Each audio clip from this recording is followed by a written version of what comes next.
पता नहीं, मैंने देखा नहीं आ रहा है। चलो ठीक है। According to Newton second law of motion, F is equals to dp upon dt.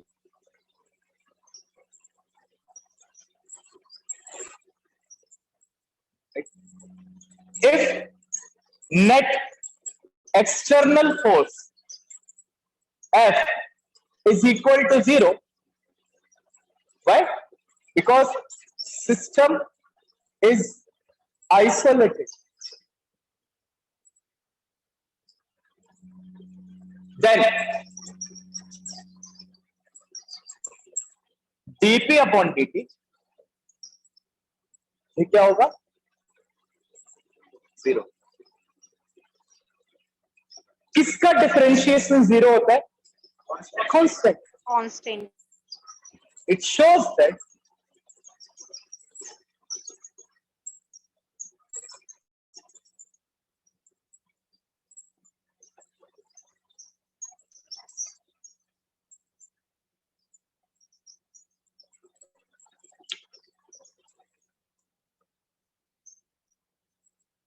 consider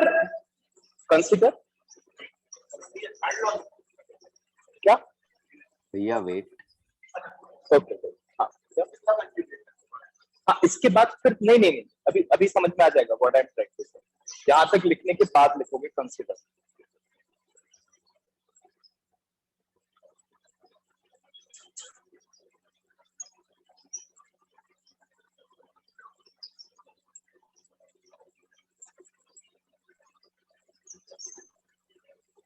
हो गया। Consider a system having n consider a system having n particles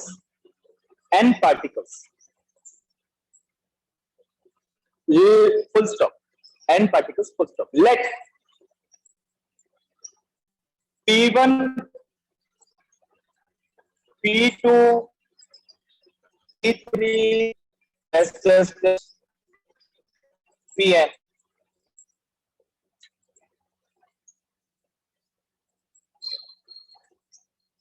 be the linear momentum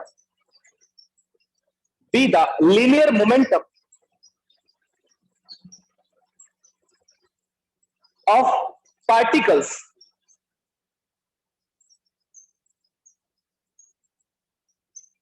full stop. Therefore total linear momentum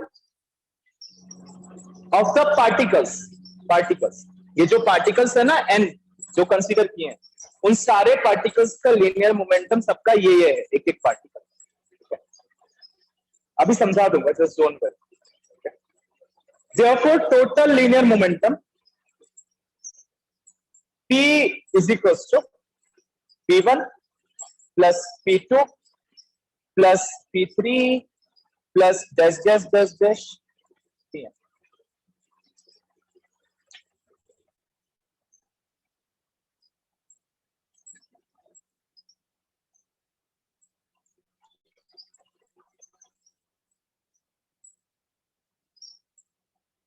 If F external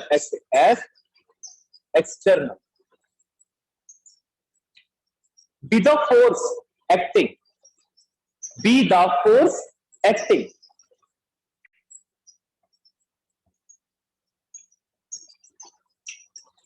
then F external हो जाएगा dp upon dt। देखो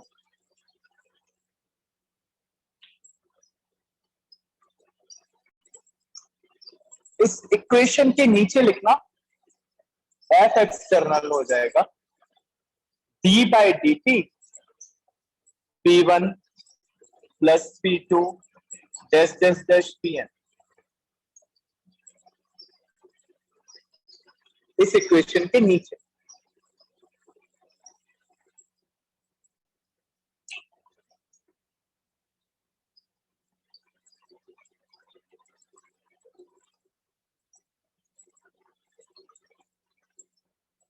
if F external अगर 0 है तो D by D T P1 plus P2 Pn भी 0 हो जाएगा। इसका मतलब P1 plus P2 dash dash dash Pn।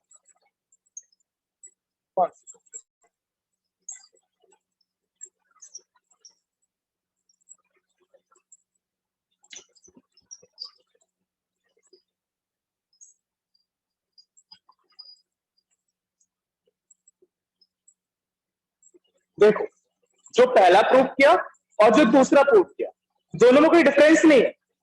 अभी तक हमें पूरी बॉडी का लीनियर मोमेंटम पता था। अब इस बॉडी के अंदर बहुत सारे पार्टिकल्स,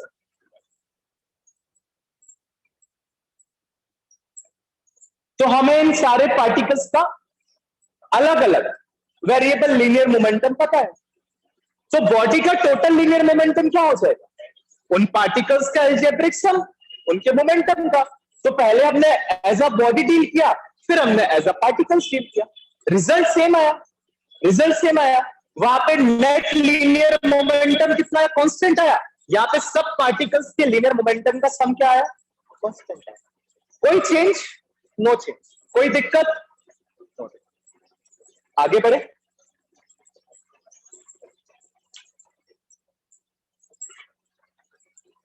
कुछ नहीं किया, पहले हमने एक बॉडी कंसीडर की थी, अब हमने n पार्टिकल्स कंसीडर किए बॉडी। एक बॉडी पार्टिकल्स से बनती है ना बहुत सारे, तो उन सारे पार्टिकल्स, अब एक बॉडी अगर पर्टिकुलर वेलोसिटी से मूव करेगी तो वो सारे पार्टिकल्स भी एक पर्टिकुलर वेलोसिटी से मूव करेंगे। उन पार्टिकल्स का सबका अपना अपना मास होगा। तो अब किसी पार्टिकल का मास है और वेलोसिटी है तो उनके पास क्या है? मोमेंटम है। तो उन सारे मोमेंटम्स को ऐड कर दो तो वो पूरी बॉडी का मोमेंटम आ जाएगा। तो अगर पूरी बॉडी का लीनियर मोमेंटम कंजर्व है तो उनके सारे पार्टिकल्स की सम का लीनियर मोमेंटम भी क्या होगा? कंजर्व। यस। तो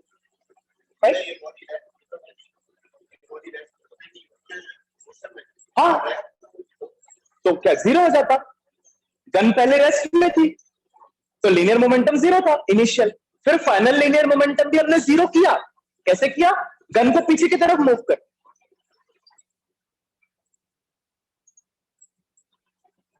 This derivation what we are going to do now is kinda important। अच्छे से समझना, आराम से समझना, सिंपल है बट इंपॉर्टेंट। पेपर में आता है, डालो है। Derivation of law of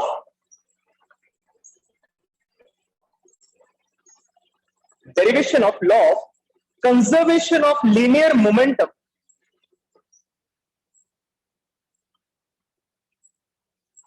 by Newton's third law।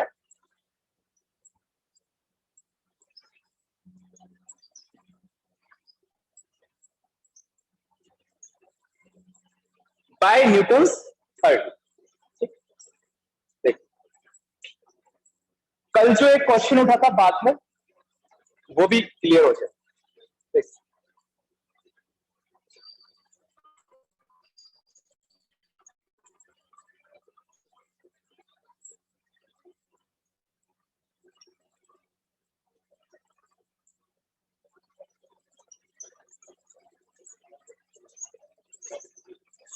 Diagram बनाते चलो साथ में।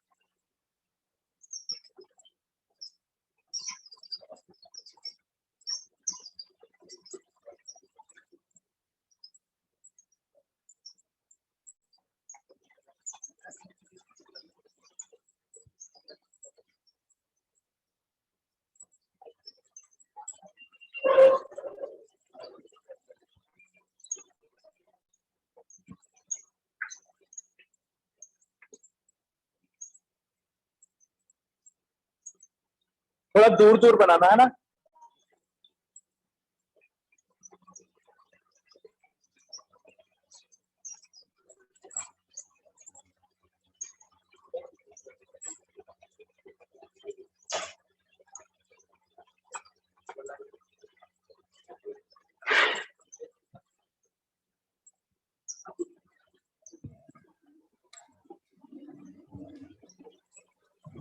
माइक ऑफ पर किसका ऑन है?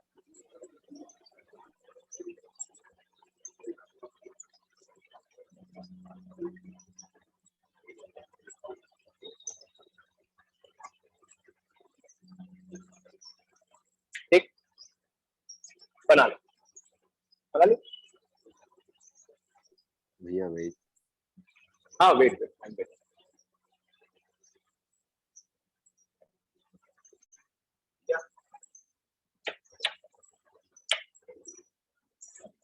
हाँ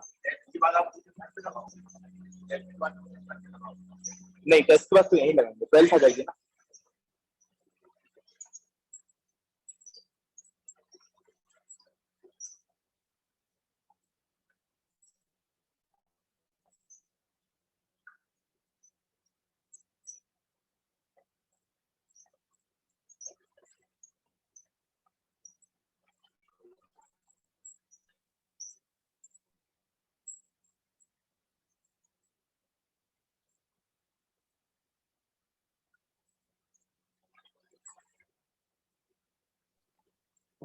So,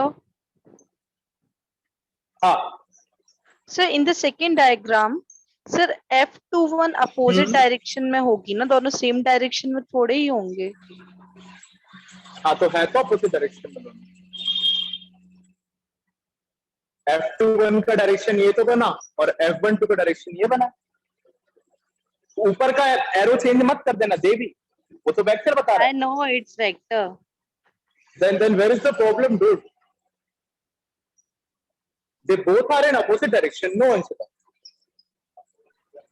Yes, sir. देखो, ये देखो, ये देखो। This is F21. This is F12. Right? They are in opposite direction, no? Yes, sir. अभी पता पड़ेगा। फोर्स अपोजिट डायरेक्शन में लग रहा है, इसका मतलब ये नहीं कि बॉडी पीछे की तरफ मूव करती है। 9th क्लास वाले ही है भैया डेरिवेशन। हाँ 9th क्लास में था डेरिवेशन इसका। हाँ हाँ Yes, sir. फिर तो चलो, फिर आज की क्लास खत्म, आज यही तो कराना था, 9th में हो गया। चलो भैया रिवाइज और रिवाइज करा दो। So shall we start, right? What time? दो स्फीयर बॉल, एक का मास है m1, एक का मास है m2, दोनों एक पर्टिकुलर वेलोसिटी से मूव कर रही थी, that is u1 and u2। Of course u1 is greater then, तभी तो कोलिजन होगा। इसकी वेलोसिटी ज्यादा होगी तभी तो ये इसमें जाके टकराएगा। Before collision what would be the momentum of the first body? M1 U1. M1 U1. What is the momentum of the second body? M1 And U2. what is the total momentum of the system? M1 U1 plus M1 plus M2 U2. M2 U2. This is the total momentum before collision. Collision हुआ, टकराई दोनों ball, फिर दोनों move करने लगी v1 velocity से और v2 velocity. We don't know v1 is greater than v2 और v2 is greater than. Later part 5th chapter work energy and power, we will discuss the collision in detail, so just don't worry. What would be the final momentum of the body, दोनों का system का? M1 V1 plus m1 M2 v1 plus m2 V2. है ना, क्योंकि अब body v1 velocity से move कर रही है, मास m1 है, तो मोमेंटम m1 v1 और दूसरे का m2।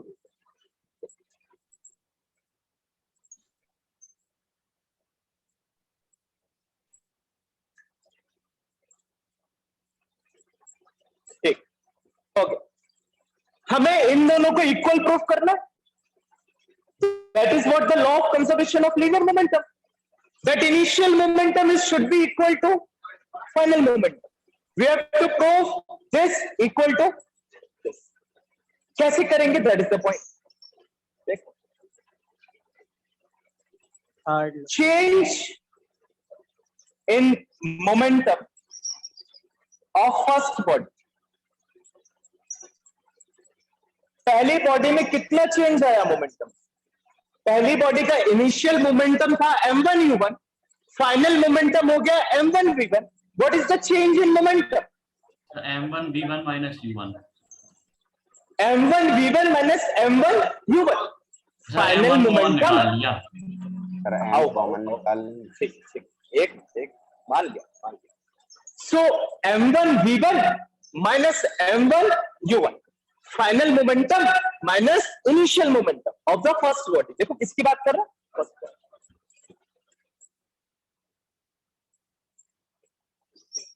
हो गया. Change in momentum of the, कितना हो जाएगा? हो जाएगा.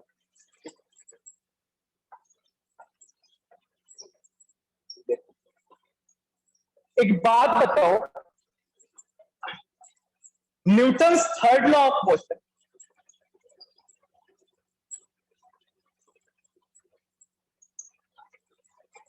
ड्यूरिंग कोलिजन क्या हो जाएगा? F21 is equal to minus F12. F12. Both the forces are equal and opposite. So we can write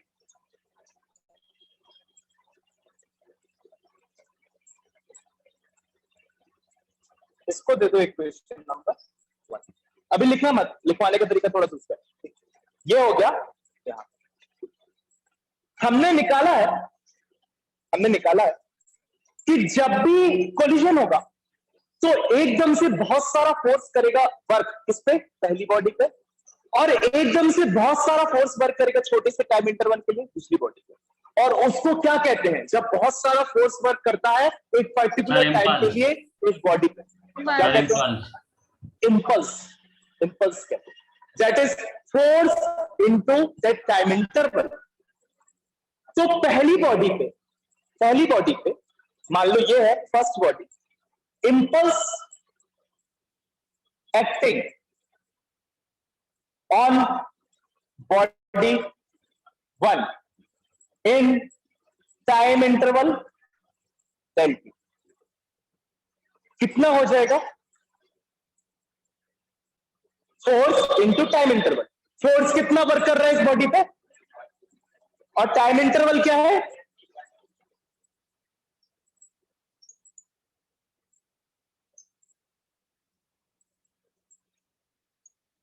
impulse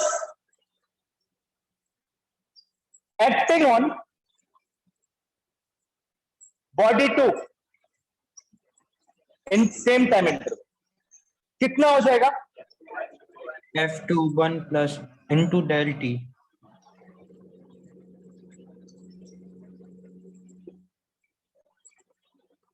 As per impulse momentum theorem, what is the impulse momentum theorem?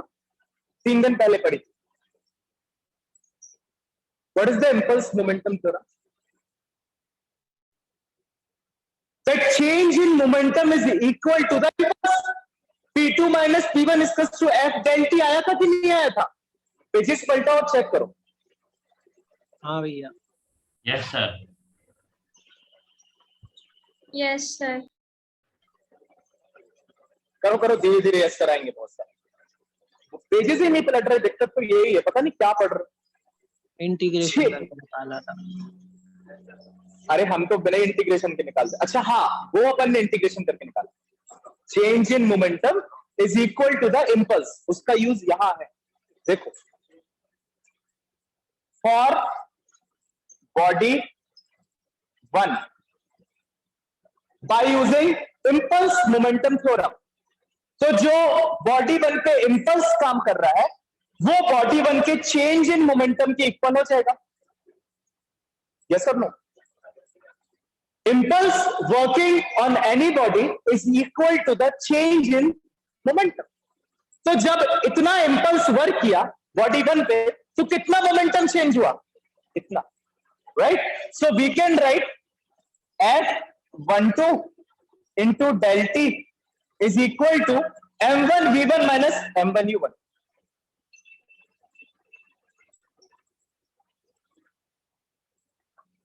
Right? और अगर डेल्टी को इस side ले जाऊं मैं, इस side ले जाऊं, तो F12 क्या हो जाएगा?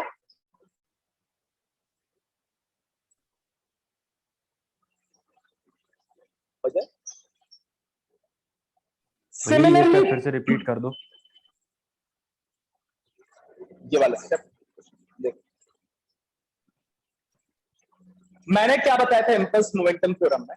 मान लो कोई बॉडी है, उस बॉडी पे एक पर्टिकुलर टाइम के लिए बहुत ज्यादा फोर्स वर्क करता है, उसको कहते हैं इंपल्स। और उस फोर्स पे वर्क करने के कारण जो उसमें चेंज इन मोमेंटम होगा, वो उस इंपल्स के क्या होगा? That is what the impulse momentum theorem. क्या थी impulse momentum theorem? That change in momentum is equal to the impulse acting on that body. तो देखो ना, बॉडी वन में चेंज इन मोमेंटम क्या है? ये। और बॉडी वन में इंपल्स एक्ट क्या कर रहा है? ये। तो ये दोनों इक्वल होंगे कि नहीं? होंगे कि नहीं? हाँ भैया। Yes, sir. होंगे। So F12 dot del t is equal to m1 v1 minus m1 u1, right? तो डेल्टी को यहां से ट्रांसपोज किया और क्या किया? तो F12 कितना आ गया? ठीक। सिमिलरली F21 कितना आ जाएगा? m2v2 minus m2u2 upon del t.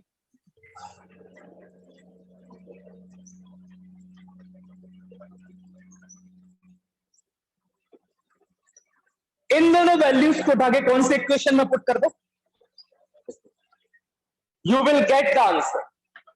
You will get the answer, ठीक है ना? You will get the answer. बस इस माइनस साइन को कंसीडर करो। इस माइनस साइन को कंसीडर करोगे ना, तो इसके साइंस चेंज हो जाएंगे। ये माइनस में हो जाएगा, ये प्लस में हो जाएगा। फिर ये इस साइड ट्रांसफर होगा, तो m1 v1 plus m2 v2 is equal to m2 u2, और ये उस साइड जाएगा तो m1 u1। तो हो जाएगा, ठीक है। अभी यहां तक देखो, इसके बाद फिर आखिरी स्टेप है, 2 मिनट का बता दूंगा, कोई दिक्कत नहीं। देखो 9th क्लास में आपने इसको ऐसे नहीं सॉल्व किया, राइट? यहां पे आपको इंपल्स मोमेंटम थ्योरम से ही करना पड़ेगा, अदरवाइज आपके टीचर मार्क्स नहीं देते। इसलिए आपको इंपल्स मोमेंटम थ्योरम इंट्रोड्यूस किया। Consider two bodies. 9th में गलत क्यों पढ़ा रहे सर सब लोग? 9th में भैया 9th में डायरेक्ट गलत क्यों पढ़ा रहे थे सर 9th में?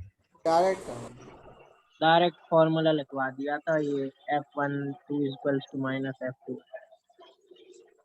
नहीं, ऐसे पूरा प्रूफ है, इसलिए मैं कह रहा था। चलो, consider two bodies 1 and 2 moving with the initial velocities,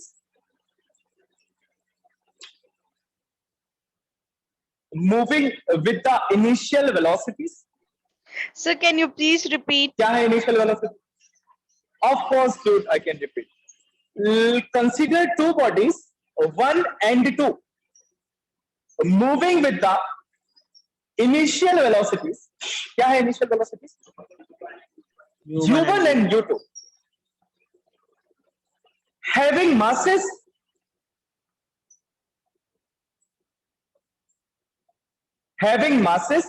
m1 and m2 respectively.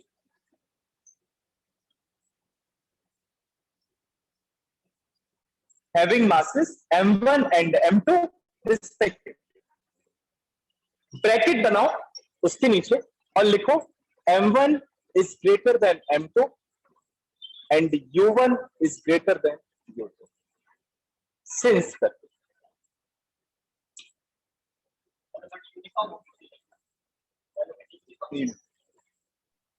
Sir m1 को m2 से ग्रेटर क्यों बताया? m1 को m2 से ग्रेटर क्यों बताया? मत बताओ, क्या बिगड़ जाएगा? ये मैं वही कह रहा हूं, these are the further cases of collision. अभी जब आप कोलिजन को बहुत अच्छे से पढ़ोगे ना, वर्क एनर्जी एंड पावर में, तब आपको सारे केसेस पढ़ने पड़े। m1 is greater than m2, m2 is greater than m1, m1 is equal to m2। इन सारे केसेस में लीनियर मोमेंटम क्या होगा, कंजर्व होगा कि क्या होगा? इन सारे केसेस में इनकी काइनेटिक एनर्जी क्या होगी, कंजर्व होगी कि नहीं होगी, राइट? किस डायरेक्शन में ये मासेस मूव करेंगे, मोर क्लियर। ठीक है, लिखो। क्लियर हुआ क्या बोला मैंने?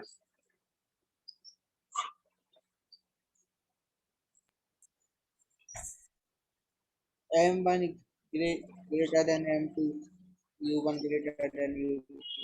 हाँ ठीक है, यहां तक लिख लिया ना, आगे लिखो, आगे लिखो। आफ्टर कोलिजन, इसको आप अगर नहीं भी बताओगे तो भी आपको कुछ चेंज नहीं होगा। मैंने सिर्फ आपको एक ना, देखो m1 बड़ा बनाया ना मैंने, तो इससे क्या है, आपको एक आइडिया रहता है कि ठीक है, मतलब आप एक इमेजिनेशन बना सकते हो कि बॉडी आगे की तरफ ही मूव करेंगे। After collision let the velocities be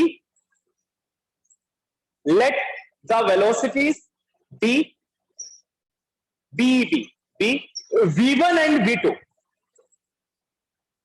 v1 and v2। तो वेलोसिटी के बाद क्या लिखना था? वेलोसिटीज b और e, b, v1 and v2। Line change, 3 dot बनाओ, therefore total linear momentum before collision,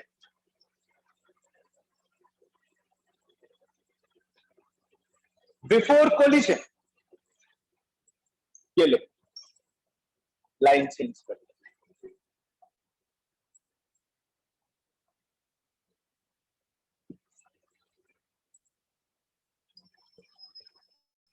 m1 u1 plus m2 u2। फिर क्या लिखोगे? Total linear momentum after collision,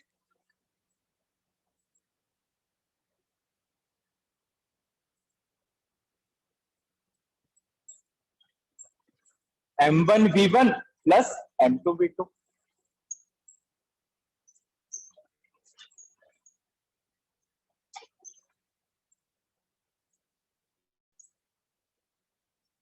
हो गया सबका? Change in momentum of body 1 या first body, जो भी लिखना हो, change in momentum of body 1 after collision, after collision क्या हो जाएगा? m1 v1 minus m1 u1।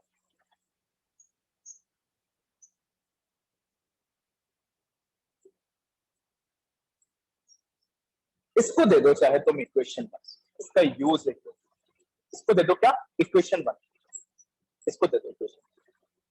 भैया आफ्टर कोलिजन के बाद क्या लिखना था?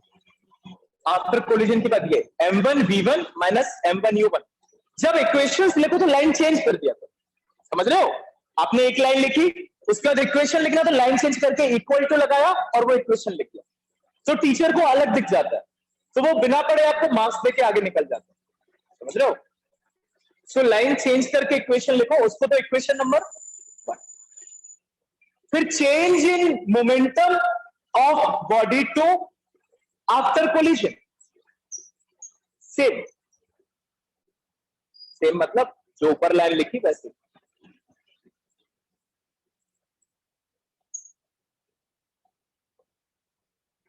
इसको दे दो equation number 2, m2 v2 minus m2 u2।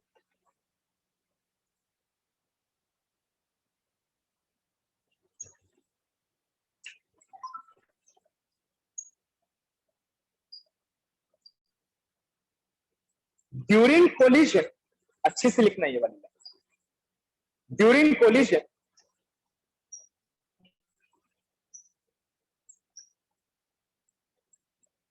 Body ए या बॉडी 1, उसी के साथ लिखो, लाइन चेंज कर दो उसी के साथ।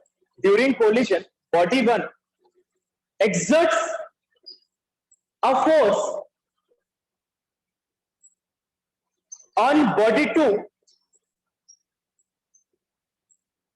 such that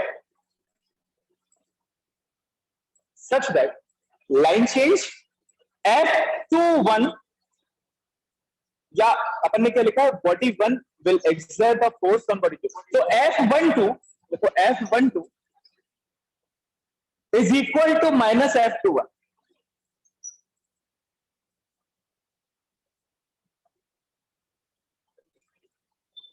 इक्वेशन नंबर 3 देना और ब्रैकेट में लिखना यूजिंग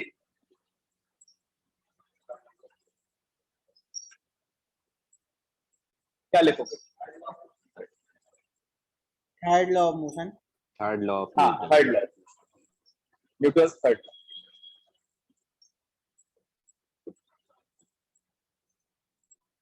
हो गया यहां तक।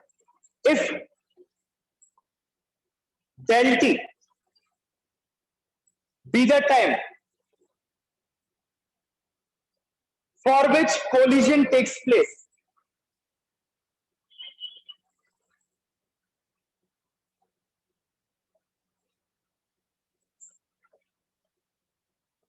then impulse acting on body 1, impulse acting on body 1, line change equal to ये।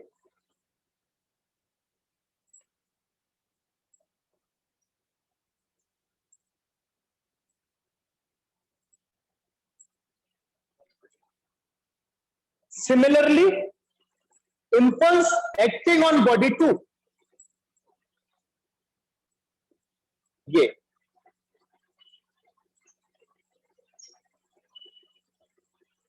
तुम पेंसिल से नोट्स क्या बना, तुम दो बार नोट्स बनाओ, एक बार यहाँ नोट्स बनाओ फिर घर में जाकर। अच्छा हटा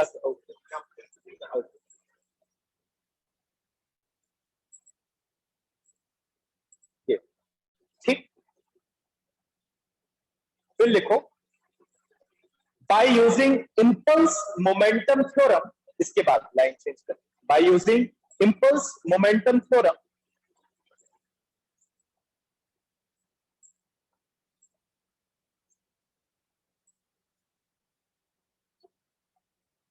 लिखिए, कॉमा लगाओ, नीचे लिखो फॉर बॉडी 1, फिर से लाइन चेंज करो, लिखो F12 dot del t, F12 हाँ रिपीट कर दीजिए वापस। कहां से? Bye using impulse momentum theorem. हाँ ठीक है, उसके बाद लिखो फॉर बॉडी 1 और उसके नीचे लिखो F12 dot del t is equal to m1 v1 minus m1 u1। ठीक है, एक और स्टेप लिख लो उसके बाद ये वाला जो लिखा हुआ है वो F12 कितना हो जाएगा, del t को ट्रांसपोज करके लिख लो।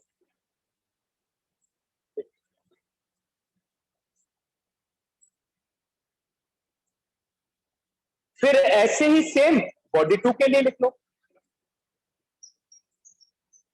बॉडी 2 के लिए डायरेक्ट भी ये स्टेप लिख दोगे ना तो मार्क्स नहीं करेंगे, क्योंकि आपने बॉडी 1 में बता दिया कि आपने कौन सा फॉर्मूला यूज किया।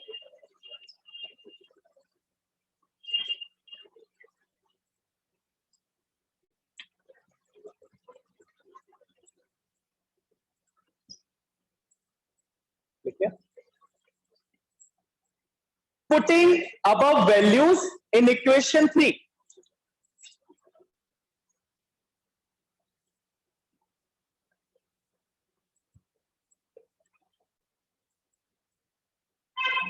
above values in equation 3। देखो हमारे साथ साथ आप भी सॉल्व करो, सबका आ जाना चाहिए। F12 मतलब m1 v1 minus m1 u1 upon del t आएगा is equal to minus m2 v2 minus m2 u2, है ना, अपॉन del t।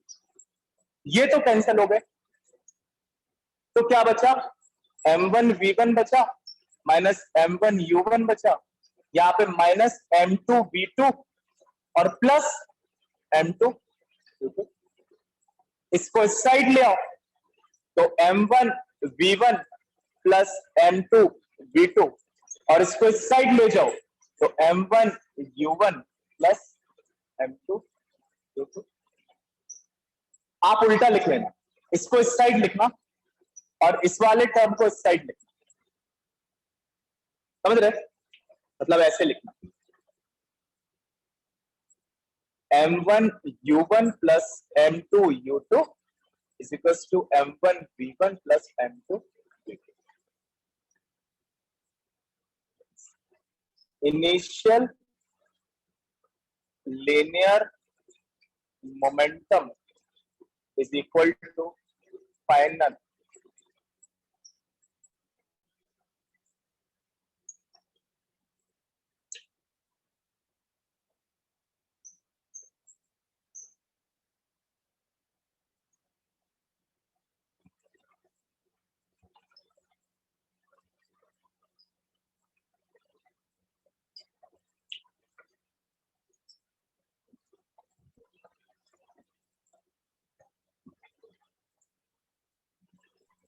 हो गया।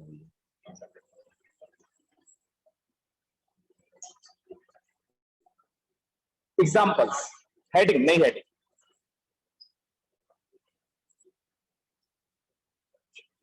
फर्स्ट, रिकॉइल ऑफ अ, समझा दिया है, लिख लो प्लीज, बहुत इंपॉर्टेंट है।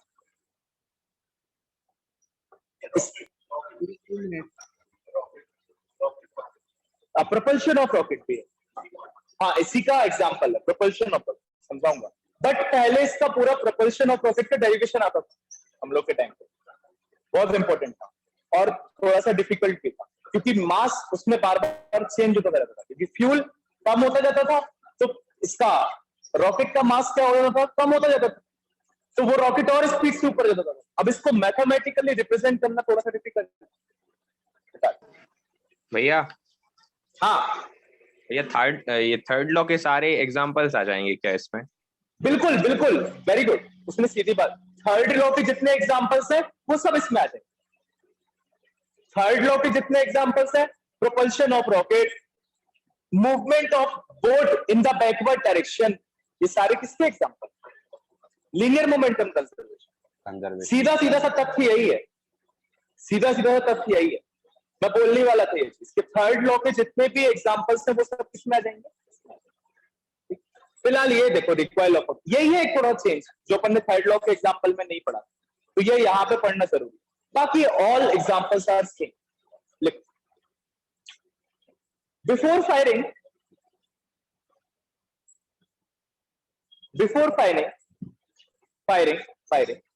द सिस्टम ब्रैकेट में लिखना gun and bullet,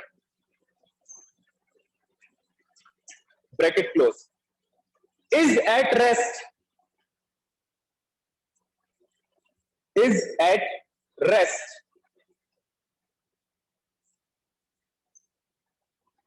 so linear momentum is 0।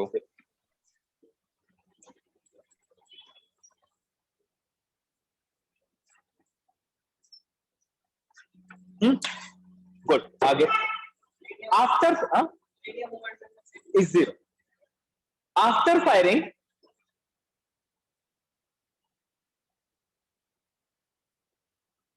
the bullet leaves the gun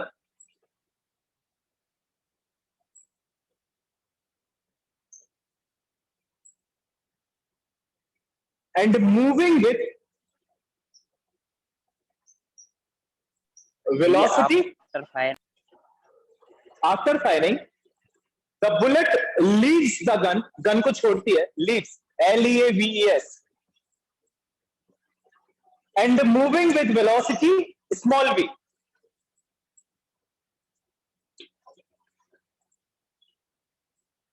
small v मतलब छोटा v, in forward direction,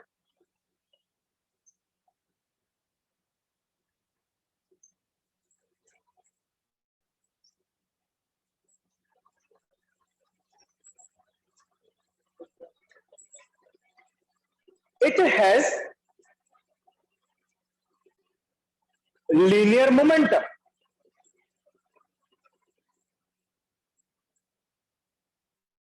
It has linear momentum. Para change करो. Since no external force acts या acting, no external force acting, comma, linear momentum must be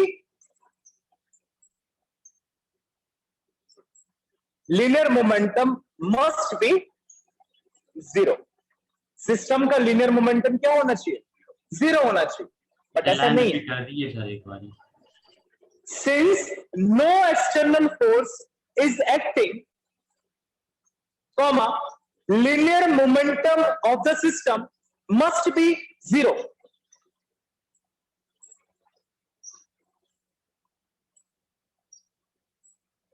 This can happen, para change करके, this can happen if gun has Sir, please repeat. linear.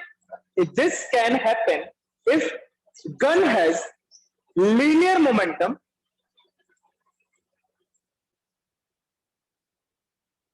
This can happen. bracket में, this can happen if gun has linear momentum bracket में equal to magnitude of bullet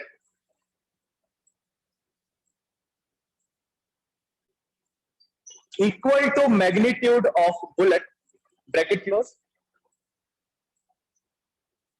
in the backward direction.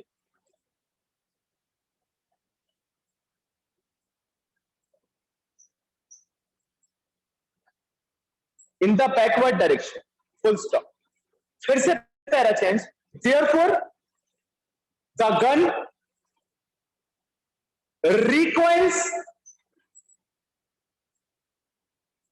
recoils to conserve the momentum. Therefore, the gun recoils to conserve the momentum. पढ़ो इसको पूरा.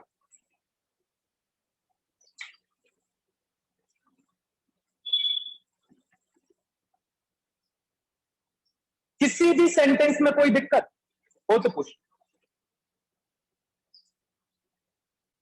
ये to conserve the linear momentum.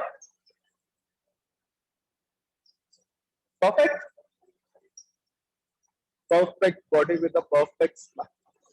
चलो, recoil velocity, इसी के अंदर एक सब हेडिंग डालो.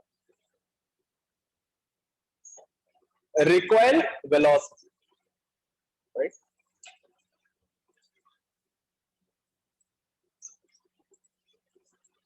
देखो,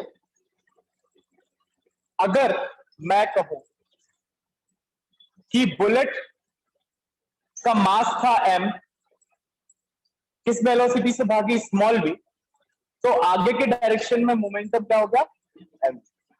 इसको कंजर्व करने के लिए गन पीछे के डायरेक्शन में भागी, जिसका मास था कैपिटल M और जिसकी वेलोसिटी थी कैपिटल V. तो इसका लीनियर मोमेंटम क्या हो गया? ठीक, भैया फिर से एक्सप्लेन कर दीजिए.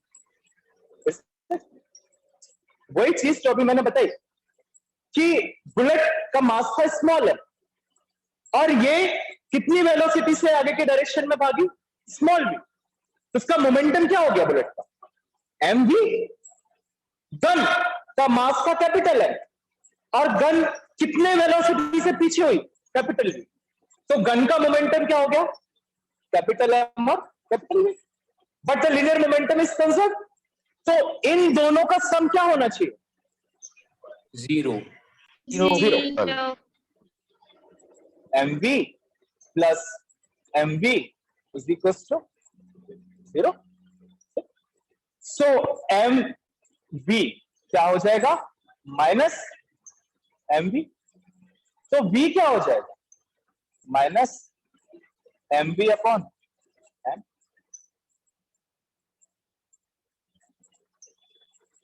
यही तो है recoil velocity. What is the recoil velocity?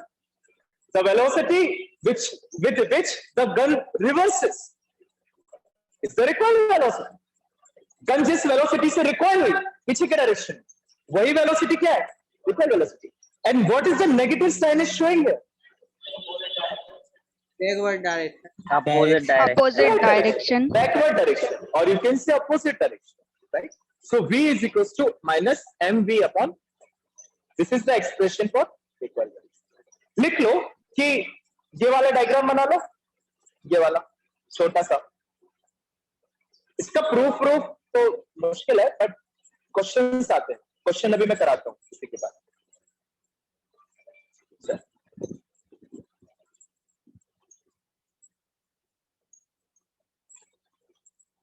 और अगर समझ में ना आए तो इसको ऐसे करके लिख लेना. क्या बुलेट है ना?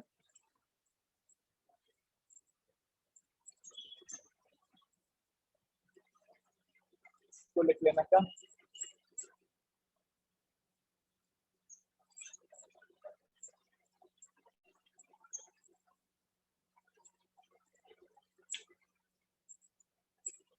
बना लिया? द वेलोसिटी डेफिनेशन आ सकती है आपको. The velocity with which the gun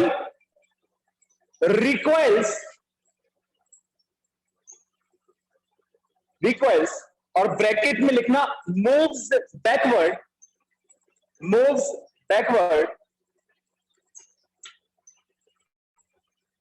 bracket close after firing a bullet is called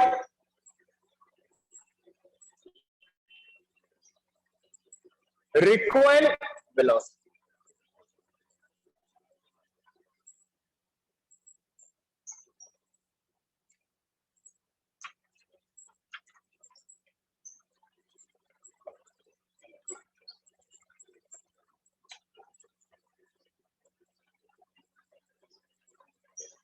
लिखो क्वेश्चन.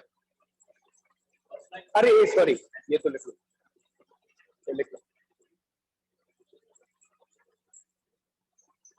पहले लिख लेना सबके बारे में. कंसीडर वही तरीका.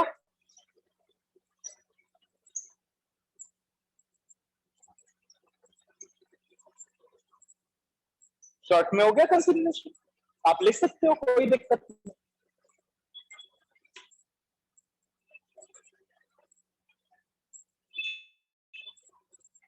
Therefore, since या फिर therefore, to conserve the linear momentum, फिर ये लिखो.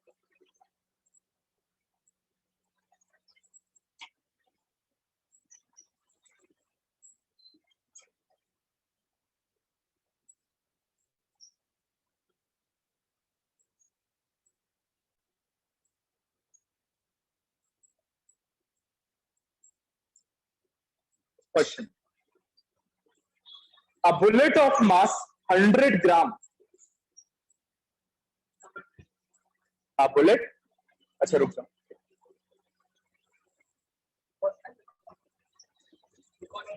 हाँ ये अब क्वेश्चन.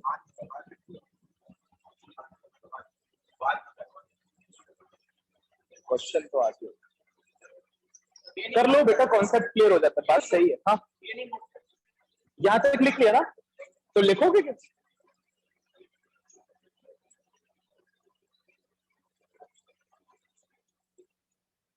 बोलो क्वेश्चन, बोलो. अर्थ हो गया. A bullet of mass 100 gram is fired from a rifle of mass 20 kg. A bullet of mass 100 gram is fired from a rifle of mass 20 kg with a speed of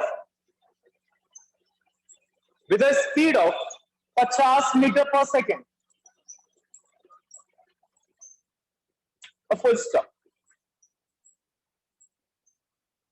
Calculate the velocity of recoil of the gun.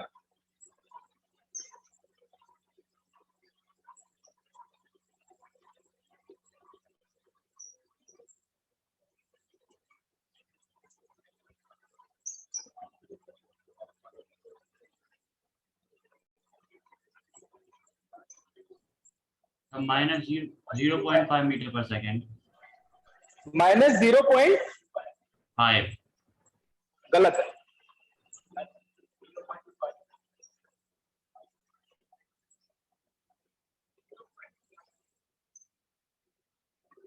Sir, 1/4 0.25.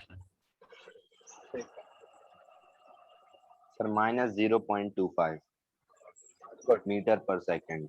Minus 0.25 metre पर second. -2.5. Minus 2.5 2.5 किसका है? ये कुछ तो 2.5 हो. 0.25 है. हाँ भैया 0.25 माइनस. ठीक माइनस 0.25. ठीक है. उसको केजी में कन्वर्ट कर लेना ना. एसआई में डील कर रहे हो ना. एसआई में डील कर रहे हो ना. ये सर पर ग्राम वेलोसिटी कैलकुलेट कर. आएगा फिर भी. जैसा तुम्हें करना हो. ग्राम में आएगा भैया 0.25. सर ग्राम में चेंज होगा अब ना. ग्राम में नहीं चेंज करोगे आप 100 ग्राम को 0.1 केजी में चेंज करोगे तब जाके 0.25 आएगा. क्या कर रहे हो आप? 100 ग्राम में 0.1 केजी होता है. एसआई में डील करना है आपको. एसआई में किसी एक न्यूमेरिकल करने का पहला रूल. इतने सारे न्यूमेरिकल्स कराया. टोल्ड यू कि we deal in a single unit, right? Motion in a straight line, motion in a plane. या तो एसआई में डील करो या फिर सीजीएस में. एसआई में डील करोगे तो सिर्फ तुम्हें एक जो ग्राम में दिया है उसको केजी में कन्वर्ट करना पड़ेगा. अगर सीजीएस में डील कर जाओगे तो फिर आपको मीटर पर सेकंड को सेंटीमीटर पर सेकंड में करना पड़ेगा. केजी को किस में करना पड़ेगा? ग्राम में करना पड़ेगा. तो इश्यू हो जाएगा. तो फिर आपका 0.25 क्या आएगा या जो भी आएगा सेंटीमीटर पर सेकंड आना चाहिए, है ना? तो अगर 0.25 मीटर पर सेकंड आ रहा है मतलब 100 ग्राम को क्या लिख सकते हो? केजी. 0.1 केजी. फॉर्मूला लगा. V माइनस m छोटा m कितना है? 0.1 इंटू V कितनी है? 50 अपॉन बड़ा वाला है कितना है? 20. एक 0 से एक 0 गया. ठीक है. 120 5/20 1/4 माइनस 1/4.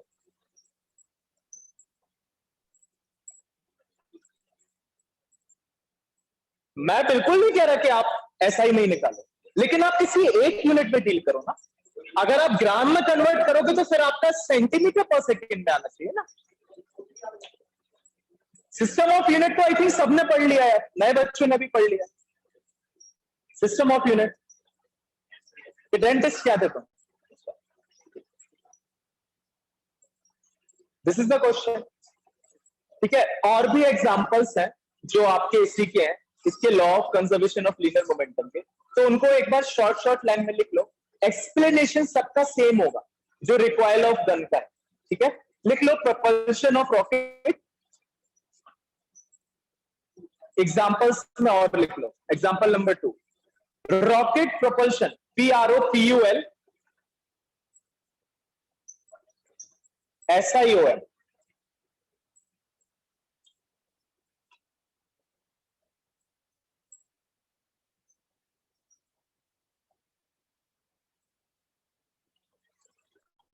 रॉकेट प्रोपल्शन के पास person jumping out of boat mike किसका ऑन है? Asking something.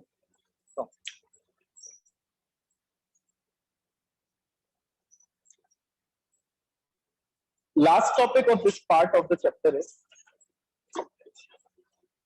equilibrium of a particle. 3 minute है ना, 3 मिनट का ही टॉपिक है, कुछ नहीं है, बस एक छोटी सी डेफिनेशन समझ लो. देखो,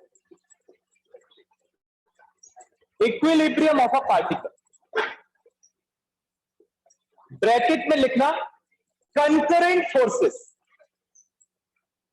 कंकरेंट फोर्सेस.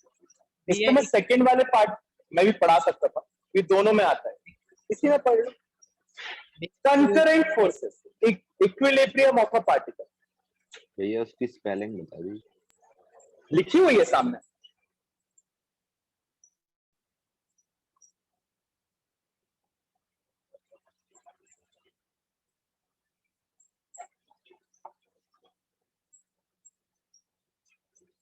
किसी भी पर्टिकुलर पॉइंट पे जो नंबर ऑफ फोर्सेस वर्क कर, वो सारे फोर्सेस क्या कहलाएंगे?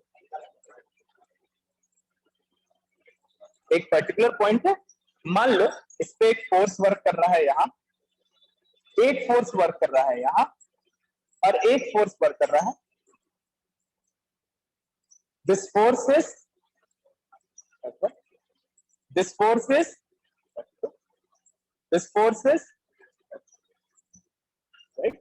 हम देखते थे एक पर्टिकुलर बॉडी पे एक mg वर्क करता था, एक रिएक्शन वर्क करता था. अगर बॉडी आगे की तरफ मूव कर रही है तो और क्या वर्क करता था? Horizontal, right. So these forces are called concurrent forces. Actual में हम पढ़ चुके हैं, बट उसको एक अलग से डेफिनेशन देके समझाया गया कि the number of forces acting on a particular point are called concurrent forces, and we can say the particle is in equilibrium if the algebraic or vector sum of all these concurrent forces is zero. Particle equilibrium पे है, मतलब क्या है कि या तो particle rest पे है या पार्टिकल यूनिफॉर्म वेलोसिटी से मूव कर रहा है. ये कब पॉसिबल है? जब जितने भी उस पे एक्सटर्नल फोर्सेस वर्क कर रहे हैं उनका वेक्टर सम क्या हो? 0. This condition is called equilibrium of the particle. क्या है इक्विलिब्रियम ऑफ द पार्टिकल? कि जो भी फोर्सेस उस पार्टिकल पे उस पर्टिकुलर पॉइंट ऑफ टाइम पे वर्क कर रहे हैं, अगर उन सबका वेक्टर सम 0 है, it means the particle is in equilibrium. Equilibrium, ठीक है ना. हम कह सकते हैं कि पार्टिकल किसमें? इक्विलिब्रियम में. अगर हम F1 और F2 का रिजल्टेंट निकालें,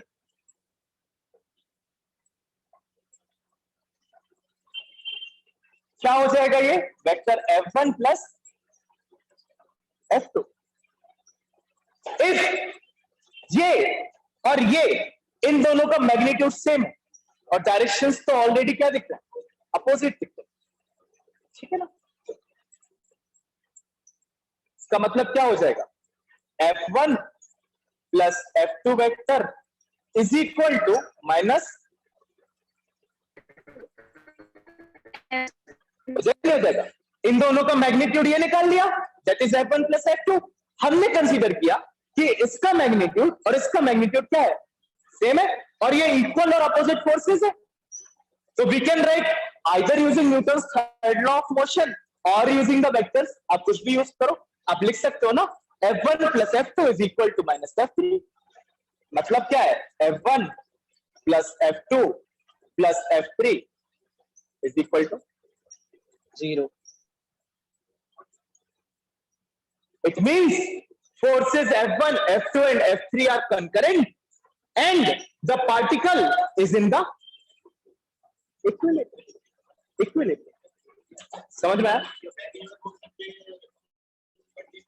फिर कहां लगती? फिर तो पार्टिकल मूव भी तो कर जाता है एक पर्टिकुलर डायरेक्शन. समझ में आया? आया ना? लिख लो. 5 मिनट बाद 5 बजे कोई क्लास चालू नहीं होती, मुझे पता है. लिखो. The forces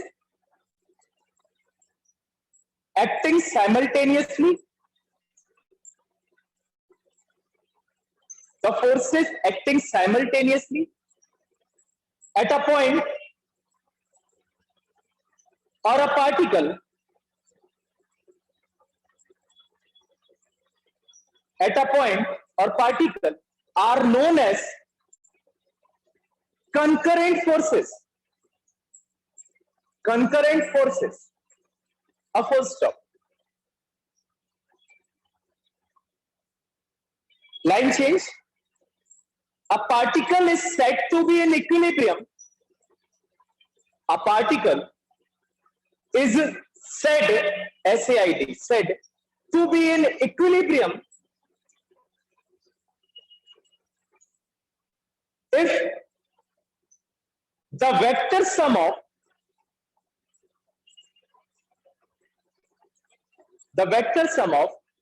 concurrent forces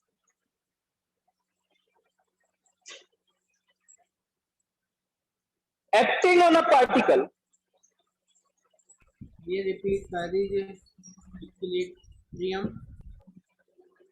if the vector sum of concurrent forces acting on a particle is 0.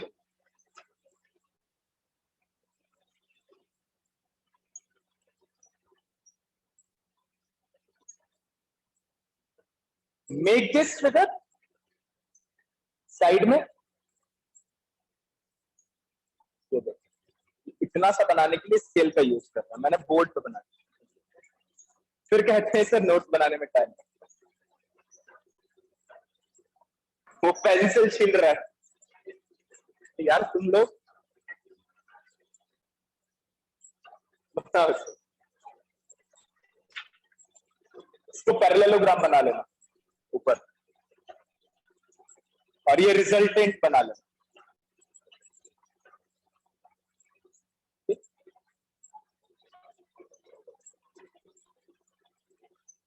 भैया मिनिमम 3 फोर्सेस ही चाहिए पड़ेंगे। नहीं, इसको समझ लो।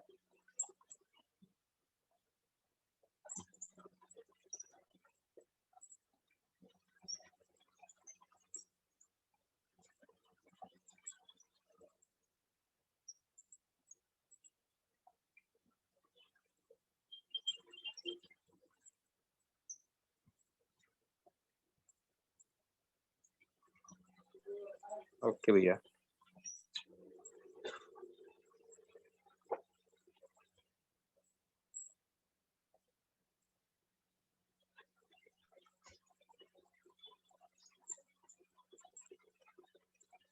ठीक है, फिर तो समझने को इसको भी समझ सकते हैं। देखो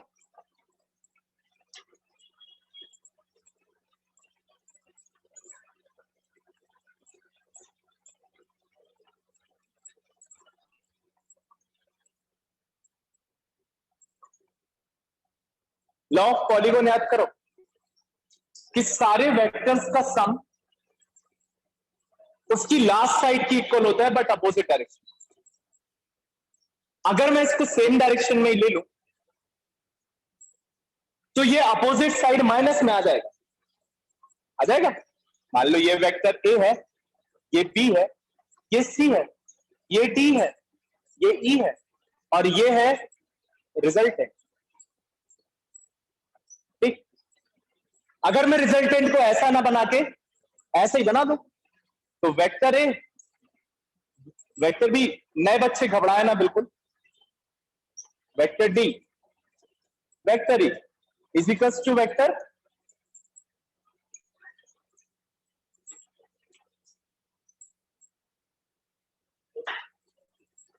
ठीक है।